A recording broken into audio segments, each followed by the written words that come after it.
पश्चिम बंगाल में चुनाव प्रचार के दौरान प्रधानमंत्री नरेंद्र मोदी विकास की बातें करते हैं तो वंदे मातरम का नारा लगाते हैं, जबकि दूसरी तरफ उत्तर प्रदेश के मुख्यमंत्री जमीन पर आकर जय श्री राम बोलते हैं। कुल मिलाकर एक तरफ विकास तो दूसरी तरफ हिंदुत्व का तड़का, जिसके जरिए बीजेपी आगे बढ़ेगी। खबर यह भी है कि अपने मैनिफेस्टो में धार्मिक पर्यटन को बढ़ावा देने के साथ ही साथ बीजेपी सीएए पर भी पूरा जोर देने वाली है।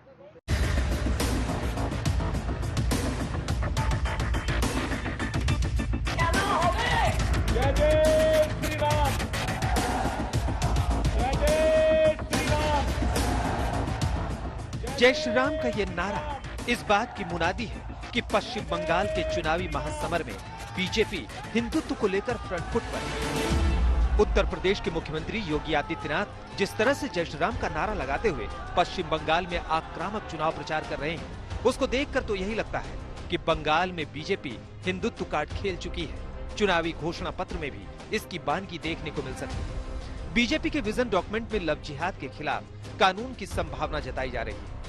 मैं चाहूंगा भारतीय जनता पार्टी की सरकार पश्चिम बंगाल में बने, तो मैं मुख्यमंत्री जी से निवेदन करूंगा कि पश्चिम बंगाल के अंदर मध्य प्रदेश की तरह लव जिहाद का कानून लागू करना चाहिए, जिससे मेरी बेटी मेरी बहन सुरक्षित रहे।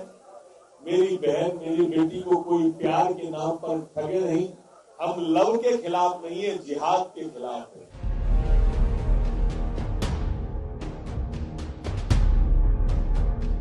पश्चिम बंगाल के चुनाव में बीजेपी की निगाहें मतुआ समुदाय के लोगों पर है।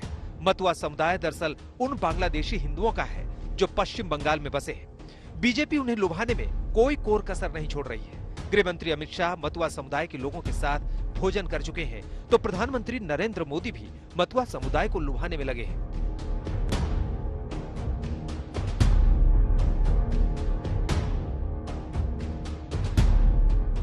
हमने 2018 में वादा किया था, 19 में मतुआ समाज ने हमारी झोली कमल के फूलों से भर दी।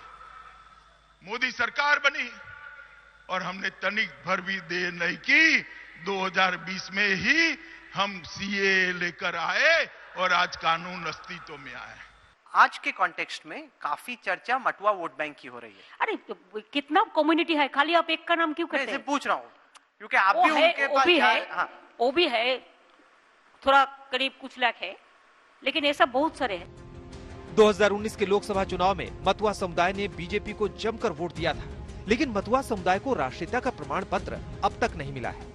बीजेपी मतुआ समुदाय को राष्ट्रीयता प्रमाण पत्र देने के लिए सीएए कानून लागू करने की बात अपने मैनिफेस्टो में शामिल कर सकती है। इसके साथ ही बीजेपी मतुआ महासंघ की ठाकुर नगर की सीट को मान्यता देने का ऐलान कर सकती है। पश्चिम बंगाल में धार्मिक पर्यटन को बढ़ावा देने की बात भी बीजेपी अपने मैनिफेस्टो में शामिल कर सकती है। पश्चिम बंगाल के दार्जिलिंग, सुंदरबन, कालीघाट, दक्षिणेश्वर, तारकेश्वर, तारापीठ, बेलूर मठ और मायापुर जैसे प्रमुख धार्मिक स्थल हैं। बीजेपी अपने मैनिफेस्टो में इन्हें धार्मिक पर्यटन के लिहाज से बढ़ावा देने की बात कह सकती है। पश्चिम बंगाल में 16 शक्तिपीठ हैं और 15 शक्तिपीठ बांग्लादेश में है। बीजेपी इन शक्तिपीठों को तीर्थ सर्किट की बात अपने मैनिफेस्टो में रख सकती है।